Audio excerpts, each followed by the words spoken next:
Today, I want to talk about negative self talk and the way I've been able to fix it for myself and how it impacted my life since, you know, probably middle school. That's when I've started the negative self talk. Um, the first, most obvious thing is that most people are addicted to negative self talk and they don't even know and they don't understand why. And I get it. You want to not talk bad about yourself and you're not addicted. It's just something that you do, right? But no, it's a coping mechanism and it's something that ironically is a comfort to you. So I'm going to show you what it does and why you're addicted to it, and then how to fix it, or at least how I've fixed it throughout my life. But just know that if you talk to yourself negatively constantly inside your head, you're addicted to it. Let's talk about what this does to you. First of all, it lowers your self esteem. That's number one. That is the most obvious thing that it does. And it doesn't sound like a lot, but this is a systemic problem that will continue to push you down and make you not try things, make you not believe in yourself over time. And it'll lead to a life that you don't really want, and that's not the life that you've carved out for yourself that you envisioned when you were young. This is going to be a systemic problem that's going to keep you down as you get older because you're not going to have the gumption, I guess you could say, to try to improve, to believe in yourself, and to consistently get better and be better. So it keeps you with a low self esteem. The next thing it does is it gives you no confidence. If you talk constantly bad about yourself, that's going to be how you perceive yourself for the most part. Because you don't talk bad about everybody usually. You look at people with admiration sometimes, and you look at people like yourself with disdain or disgust. And that's going to make you feel like you are not capable of things, that you don't have the right to ask for things, that you don't deserve things. And that's not good because we deserve and we are capable of so much more than we think. And just negative self talk perpetuates this idea that you're not capable, that you're not deserving, you're not this, you're not that. But we should try to not let that affect us so much.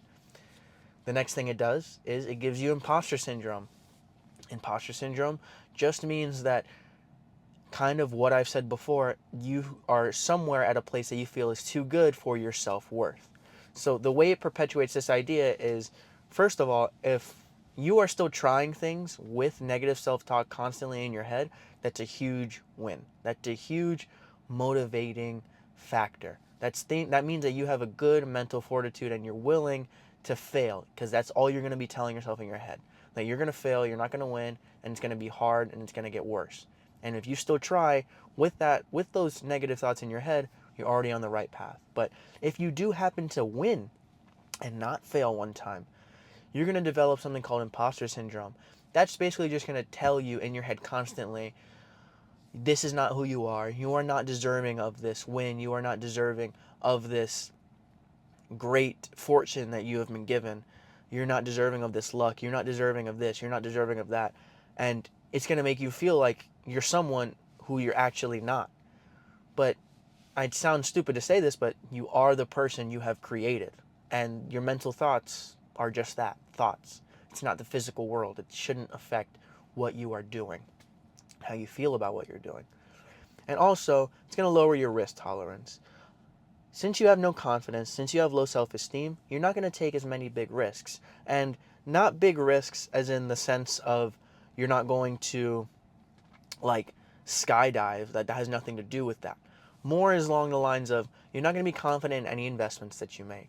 You're not going to be confident in asking for a promotion. You're not going to be confident in starting a business. You're not going to be confident in your working out ability. You're going to blame your genetics. You're going to blame this. You're going to blame that. You're going to constantly doubt yourself, and you're not going to want to take these risks because you don't think they'll ever pay off for someone like you. Those are the thoughts that I would deal with constantly, especially when I was younger, and there's a lot of very successful people who have extremely low self-esteem and extremely negative self-thoughts. And I want to talk about how I was able to get through that and how I don't really refer to myself so negatively anymore, because it is important. As you get older and you need to make confident decisions and you need to seem and be confident around people who look up to you, who admire you, who think you are who you've built. The way I've done that is very simple, but it's not as easy to achieve as people think. And that's empathy. I'm a very nice person. Other people may not be very nice, but I have empathy towards others. I really like and I really wish for the best for other people in my life. I want them to be great. I want them to feel good. I want them to get better. I want them to progress. And I wouldn't talk bad about people. I wasn't raised like that. I don't like the idea of doing that, and it doesn't seem like a healthy thing if you're always talking shit about people behind their back. I don't want to hang out with someone like that, so I didn't become that person. But there's always these thoughts in my head where I would talk bad about myself constantly, relentlessly, all the time, and pervasively. And honestly, you should just treat yourself how you treat other people. If you treat other people bad and you constantly talk bad about other people behind their back and you talk bad about yourself, then that's just who you are. But if you don't talk bad about other people behind their back, then think of yourself like other people.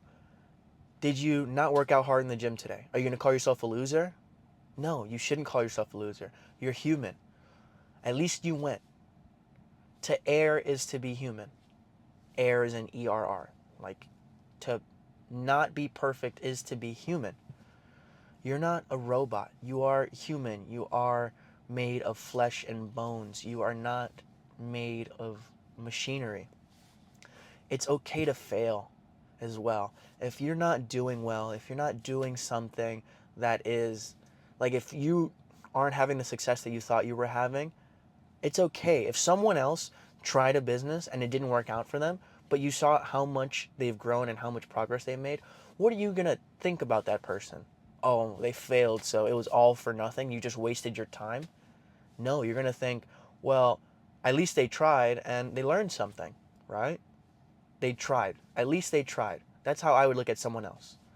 But then if you fail in business, it's not at least you tried, it's I'm a failure. So there's a big logical disconnect that we have when talking about ourselves and our perception that we don't have when talking about other people. Like I said, if you're a POS and you just hate everybody and you talk crap about everyone all the time and you do that to yourself too, then it is what it is. That's who you are. But I was not that person. I'm a good person. I appreciate my friends and family. I don't talk negatively about them. So I started to look at myself not as a different entity or not as a different person, but I started to look at myself as somebody who is a third party.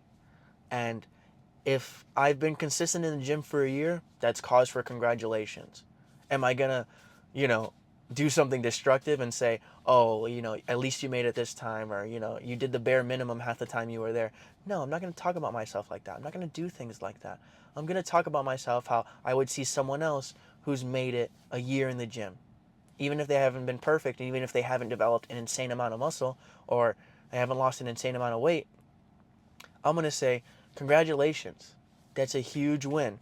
You've made an amazing amount of progress. I'm really glad you've done that. And that's how I'm going to start talking about myself. That's how I started to get through that negative self-talk phase. Think of yourself as a third party. Think of yourself as somebody else who you value, who you care for, who you think is important in your life. Do you want the worst for them? No. Do you talk bad about them behind their back? No. So why don't you just treat that person, like, why don't you treat yourself like you treat that person? It's not that hard. It's not that complicated. But it is a hard thing to implement in your daily life, because people really look at themselves in the mirror and they think of you, the person who you are, as sometimes subhuman, sometimes as different from everybody else. But you're not. You are everybody else. And it's okay to talk negatively about yourself, but it's a habit you have to break. And not just to feel good, but to be able to have the life and create the life and have the confidence to go for the things that you really think are important. To go take that trip, to take that leap of faith, to ask for that promotion. Be who you think you should be. Don't let that negative self-talk keep you where you think you belong. That's where people really mess up. Now, if you are fat, if you are lazy, if you are, not the smartest, that's fine. But you don't need to tell yourself that all the time. You can be smarter. You can be more fit. You can try harder. You can be hardworking. You just need to give yourself the time and the patience. It doesn't happen overnight. It doesn't happen in 6 months. It takes years sometimes to develop the skills and the ability to be the person who you think you want to become. It doesn't happen overnight. So give yourself some compassion.